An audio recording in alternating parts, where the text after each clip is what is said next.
Hi folks, in today's video we're going to be reviewing Green Stuff World's new metallic paints. Now first of all, the metallic colour paints are great for airbrushing and they're also great for hand brush painting, as you'll see throughout this tutorial. Now they're in nice handy dropper bottles and they have agitators in the bottle from what I'm aware of from the ones that I had, which is a great little addition which helps mixing the paints a little more thoroughly. The range is really big and consists of a lot of coloured metallics which isn't represented very well in our hobby.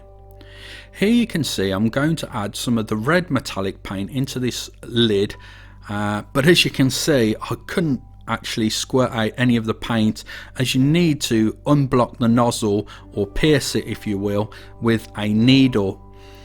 Here you can see the consistency of the paint is pretty standard, but here I thinned it down in the airbrush cup with some Auto Air Colours 4012 reducer. And what I'm going to do is spray it fairly thinly on the miniature in 2 to 3 passes.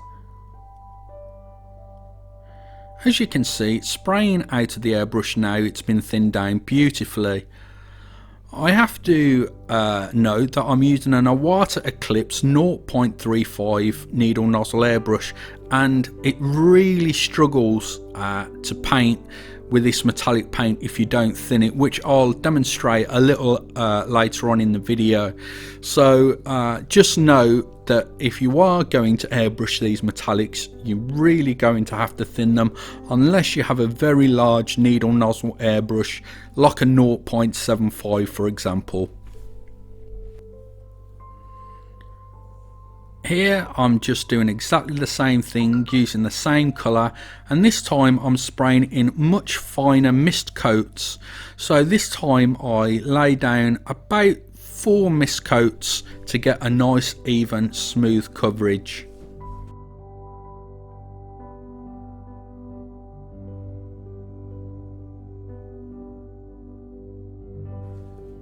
After spraying 3 really thin layers on this Necron model, you can see the consistency of the red. It's more pink, if I've got to be completely honest, than red, but nevertheless it's a lovely looking metallic and it gives a great finish. Another thing to note about these metallics is that they finish with a semi-matte finish as opposed to a really high gloss finish. But I noticed once hand painting them, as you can see here, that they finish with a more satin finish. I don't know whether that's the properties of my reducer making the actual paint look a tiny little more matte, or just the actual atomization of the paint being sprayed out of the airbrush. But either way, it looks either very lightly satin or a semi-matte finish. These metallics aren't very glossy from my experience.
Here you can see the consistency of the paint undiluted, and it's quite thick, and out of my 0.35 needle nozzle, this steampunk copper really struggles to be sprayed.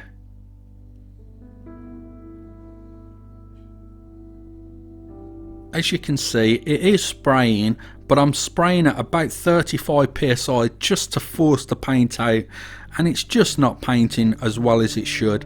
You can use regular water to thin these paints, but I find a dedicated reducer, or thinner if you will work much better than standard water.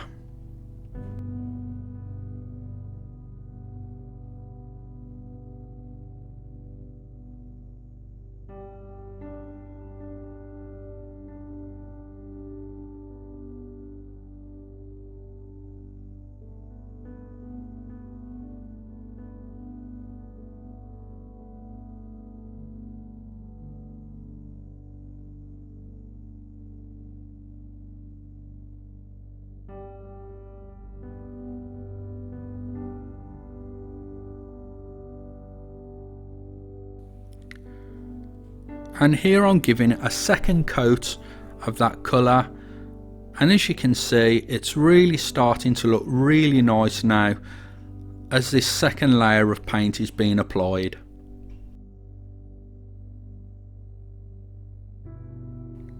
And here you can see what the miniature looks like after applying that copper colour. It's a really nice finish, as you can see, and none of that lovely detail of the miniature has been obscured.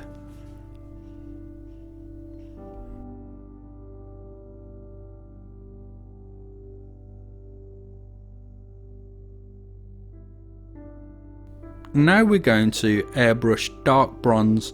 This is one of my favourite colours in the range, and I think it's a colour that's very underused in the hobby bronze, but if painted correctly, a dark bronze with a little patina can look absolutely beautiful.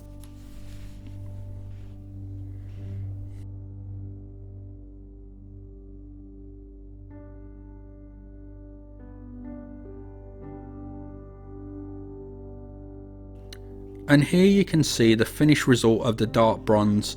As I mentioned a moment ago, one of my favourite colours in this range of metallics.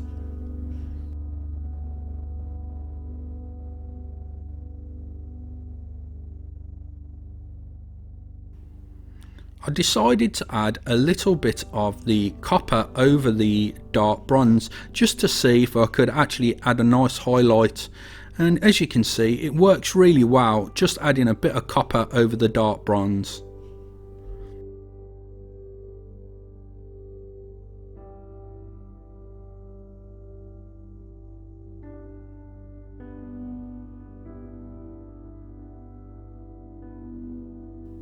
And here's what the miniature looks like after adding a little bit of copper onto the dark bronze.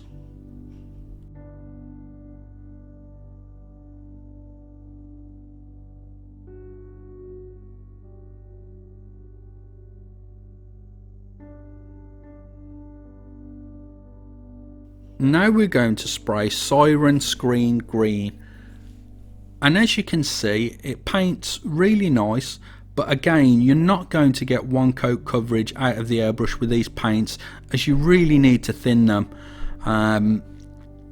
But the results after giving a couple of coats are really smooth, and as you can see, this very bright green colour does look really nice.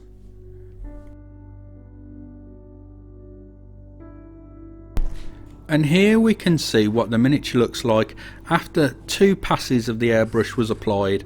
So that's the first pass, letting it thoroughly dry, and then come back in with a second pass of the airbrush to get a nice smooth even coverage. Another one of my favourite colours in this range is Eldorado Gold.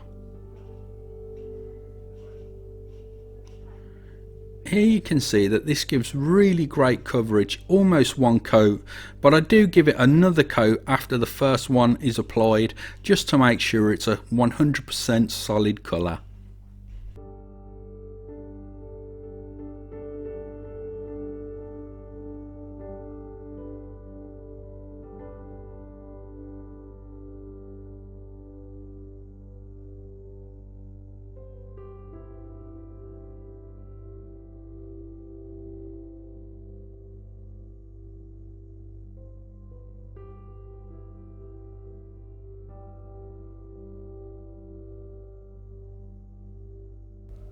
And here you can see what the Eldorado gold looks like after it's dried.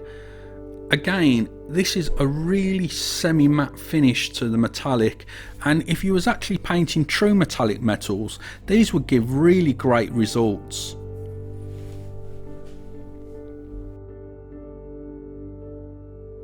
Now we're going to paint shining gold, or shiny gold I should say. The shiny gold is a really nice colour, and the great thing about the golds that I have sprayed in this range is that they all look different from one another. Shiny gold is a lot lighter in colour and more of a silvery gold than Eldorado gold being a much richer colour.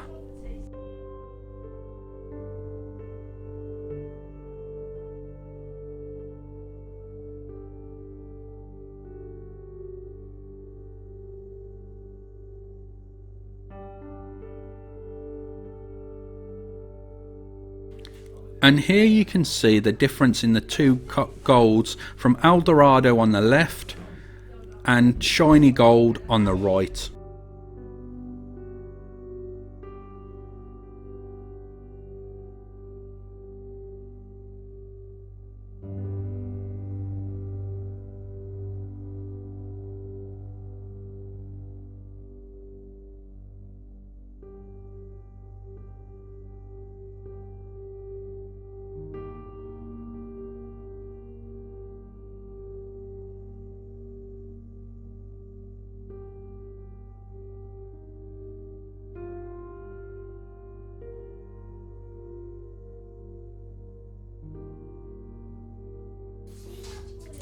The good thing about the golds in the range from Green Stuff World is they all look different from one another.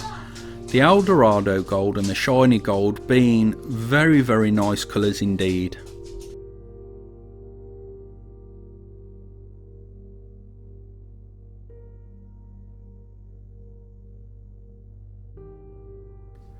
Now I'm going to hand brush paint some Eldorado gold using a large brush.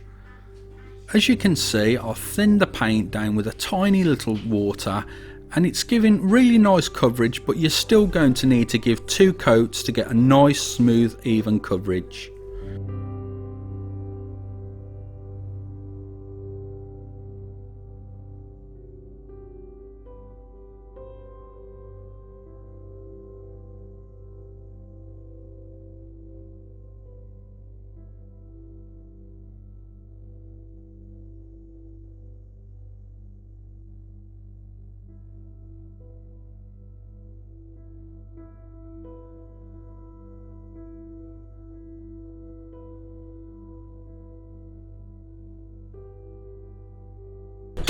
Here you can see that I'm giving the base one more coat of the Eldorado gold, and as you can see it's almost 100% smooth coverage now.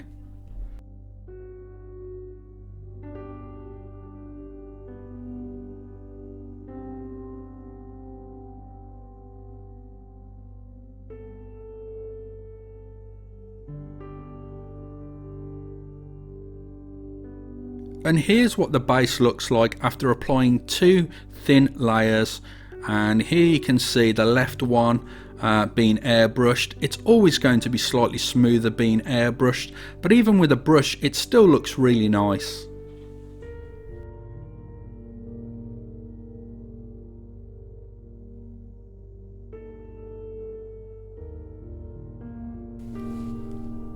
So my final thoughts on Green Stuff World Metallics is they're really nice.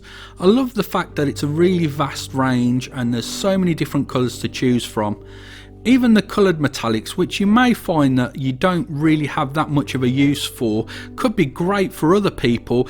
For example, custom Space Marine chapters, or for Tau, or for special effects. But the golds are really nice, the copper's really nice, and so is the bronze. Unfortunately, I didn't have time to test the silver metallics in the range in this review, but I'm sure they fare quite well to the other paints that I've tested today. The most important thing to know, guys, is that if you want some really simple, easy metallics to airbrush, then I'd highly recommend getting pre-thinned acrylic metallics and not these. But if you don't mind thinning your paints and you want to brush paint as well, these are fantastic. I really hope you've enjoyed this video guys, and if you have, please hit the like button. I also would like you to leave comments and let me know what you think of the paints, and if you actually use these paints, let others know what you think of them. I also want to say a huge thank you to Green Stuff World for sending me the paints out for review. If you check the description box down below, you'll find a direct link to their web store. And thank you very much for taking the time out of your day to watch this video guys, and I'll catch you in the next one.